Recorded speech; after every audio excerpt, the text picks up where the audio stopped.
We're the internet's largest iOS-specific gaming site out there, and it's not at all an understatement to say that I live and breathe iPhone games. I'm sorry I wasn't able to make it there in person, but hopefully this recorded presentation will suffice. Just imagine me bumbling around in front of a projector or whatever you guys have right now, and I promise the experience will be very similar. So let's rewind a little bit so you can get an idea of who I am and what Touch Arcade is. Our site launched in 2008, along with the beginnings of the iPhone, back before the App Store even existed. It's actually sort of fun to go back and look at some of our earliest news posts, which had to do largely with hackers building incredibly simple games and playing them via the process that we now know as jailbreaking. And just how different large-scale game developers were interested in the iPhone. I mean, it was basically the Wild West at the time. So the App Store launched, and we were already in a position with a community of people excited to play games on their iPhones. And we more or less grew in line with the popularity of the iPhone, the iPod Touch, and then eventually the iPad. So I was the first full-time writer, coming on board full-time in 2009. I left an entirely unrelated career in medical technology. Внимание, уважаемые гости, уважаемые делегаты, просьба пройти в зал. Началась следующая сессия. Большая просьба пройти в зал. Началась следующая сессия.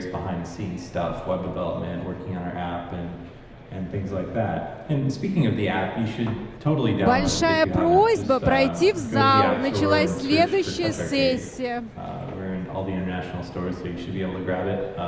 Большая просьба пройти в зал. Началась следующая сессия.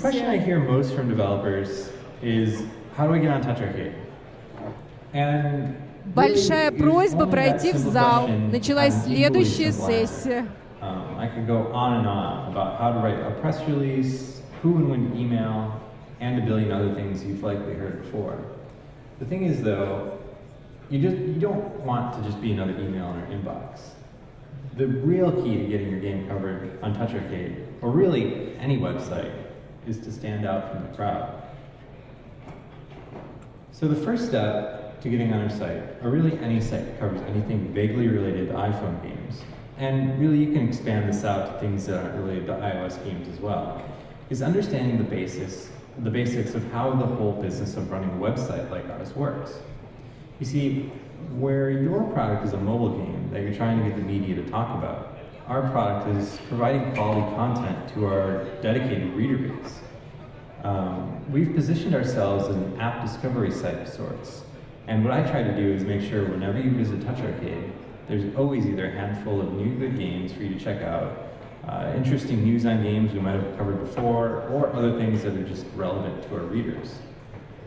So we have a highly symbiotic relationship with developers, since you guys are providing the things that our readers want to know about. We typically cater to a more hardcore audience of gamers who are interested in what seems easiest to describe as like gamer games. And when I say that, I mean titles with like high-quality 3D graphics, maybe involved gameplay mechanics, long play times, just tons of depth and other things like that. And if your title doesn't fit into that mold for some reasonable fashion, большая просьба пройти в зал. Идет следующая сессия. Уважаемые делегаты, большая просьба пройти в зал. Идет следующая сессия.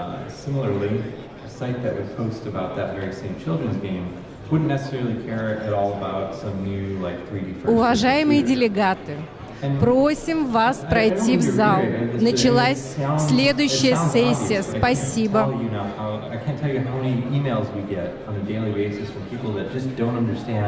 Who our audience is, and maybe who their audience is at the same time. So, once you've identified sites of readers that are interested in the things that you're offering, you need to focus on making as much noise as possible in their community. And this really is the dirty secret of running Touch Arcade, or really any website, is that we pander to our readers. I mean, really everyone does it, because as I mentioned before, my job is to make sure that Touch Arcade is producing content that our readers want to read to keep them coming back for more.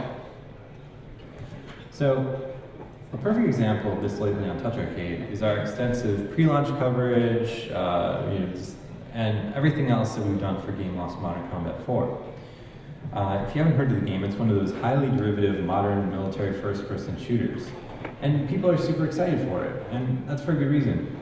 And that reason is because Gameloft does a really good job at nailing that whole experience of, like the kind of Call of Duty thing, with online multiplayer and all that stuff. I mean, personally, I'm pretty bored of these modern military first-person shooters. And, I mean, like, few things make me groan harder than, like, waking up to some new Gameloft email about, another breadcrumb trail that we're following in regards to Modern Combat 4. But we have to post everything that they do about this game because our readers are so hungry for it. I mean, honestly, if we don't cover everything Gameloft releases on Modern Combat 4, I actually have people pester me on Twitter asking me why we're not posting about a new trailer or a new set of screenshots or something like that. So, I mean, personally, this is how I feel about Modern Combat 4. When you remove all the associated hype, it's just a highly derivative shooter. I mean, it's going to be. And, when you look at the killer features of the game, it has a 4 in the title. You can shoot things. There's probably more explosions, different maps than Modern Combat 3. And it has 3D graphics, which, great. But the thing is, our community just can't get enough of it, so we're forced to post about it. It's quite irritating, really. And really the key is doing the same thing with your game. If you can get so many people interested in your game that it annoys me, then, everything else, coverage and maybe even success will come automatically. So, if a magic bullet even exists anymore for media coverage, it definitely lies in community interaction and building that grassroots interest in your game, potentially even months before you launch. And the best way I've seen to do this, aside from dumping tons of effort into social media, is to get involved in forums. We've got a vibrant forum community on Touch Arcade for iOS-specific things, and if you're developing on the Android side of the fence, there's a bunch of other communities to build a fan base in as well. So post on forums, get involved in social media a little bit, and don't forget Android if you're doing cross-platform. But, above and beyond that though, you really need to understand that your fans are everything. So Crescent Moon Games is the absolute best example of shockingly effective community management, and it's done entirely by one person. Josh Precyson is the one-man band of sorts behind Crescent Moon Games. And their whole shtick as a company is that they've positioned themselves as a publisher that identifies promising-looking games that need a lot of polish, I guess, for lack of a better way to put it. They do their publishing agreement. Typically, they get some quality artists on board, and a game with bad art or music or something like that eventually gets molded into something that's beautiful enough to be featured as Apple's Game of the Week or Editor's Choice or whatever. And they've pulled that off more times than I can even count. And similar to Gameloft's Modern Combat 4, Crescent Moon Games' complete mastery of our community forces us into posting about everything they do, regardless of how interesting it is to me personally. So, their first game was Ravensword: The Fallen King. It was released back in 2009 when the concept of an open-world RPG was completely foreign to the App Store. This naturally attracted a fan base just because they were doing something new. But Josh's mastery of the community really took things to the next level. When you pull the curtain back, I'm not even sure how great of a game it was. It plays on the worst fantasy RPG cliches. The gameplay's fairly linear. The combat system's a little clunky at best. And none of this seemed to matter, though. And honestly, Ravensword is still worth checking out. Sure, it feels a little dated by today's standards, but just exploring the game world and realizing this came out years ago just is kind of crazy to look at. So, Airline Sword and Shadow is a more recent release of theirs, and it takes this whole open world gameplay thing a step further. And as you can see from the screenshots, they crank the graphics up and add full day and night cycles along with mounts to ride, new classes to play, a ton of playable races and items like crazy and things like that. So again, just like Ravensword, Airline's totally worth downloading and checking out just to see what they're doing. So their mastery of the community, though, isn't just limited to these hardcore open world RPGs. See, they do casual titles as well, like Gears, which, I mean, really, when you take off all the fancy graphics and stuff, it's just a basic ball roller. And, you know, all of these games have been featured by Apple over and over and have been amazingly successful. And the start of all this was really just Josh getting involved in the Touch Arcade forums and engaging his fans. So, how does Josh do it by himself? The key seems to be in complete transparency and making the community feel like their input is truly valued.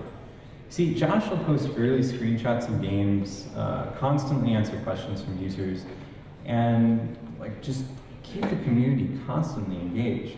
I mean, for instance, there's people extremely excited for Ravensword 2, and this is a game that was announced in 2009 following the release of the first Ravensword. They haven't forgotten. And this puts us in this position that we need to cover everything related to Ravensword 2, and regardless of how silly it might be. I mean, like concept art we're posting just because we have so many people interested in Ravensword 2. So here's why this works so well.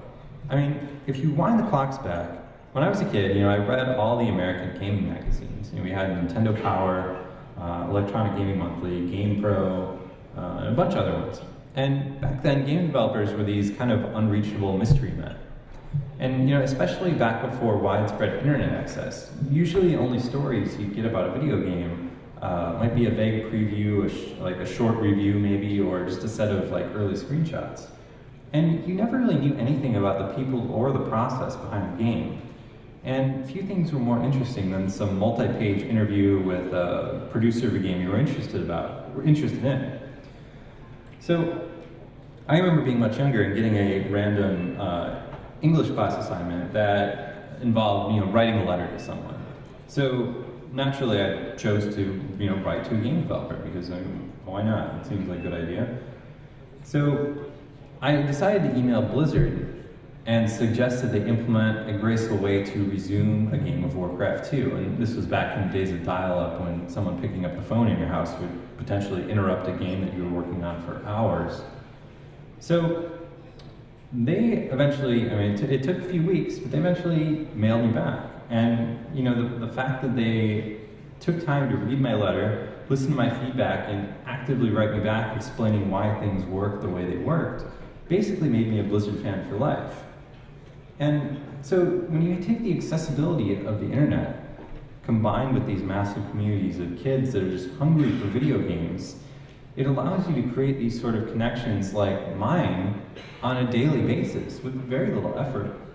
And really, it's just incredible how powerful it is when you make someone feel like you're listening to them and valuing their opinion. I mean, aggregating this community excitement is such an effective way to gauge interest in a game that it's actually the backbone of our app. I mean, the core functionality that people seem to love the most is this hot games list, which you can see on the right here. And there's a lot of stuff going on behind the scenes to make that work, but a vast majority of it has to do with what people are actively talking about on our forums. So if you can get your game on this list, you're really doing a good job with the whole community engagement thing. And coverage for your game will come naturally, not only from Touch Arcade, but from other media sources that see, hey, people are talking about this game, this is a story that people are interested in, so let's cover it. So the trick isn't masterfully created press releases or crazy launch plans. It's really just making a game that grabs you and doesn't let go. I mean, a good example is a game called 10 Million, which, I mean, it's a terrible name, but it's a great game. I mean, look it up on Google, you'll see all this coverage surrounding it just because, you know, it was a good game that our community latched onto. I mean, it got covered on all sorts of sites that don't even typically cover iPhone games. So, when you couple something like that with a community that's energized about your product, everyone is forced to talk about it. And when people ask me the secret to get on Touch Arcade, I mean, really, that is it.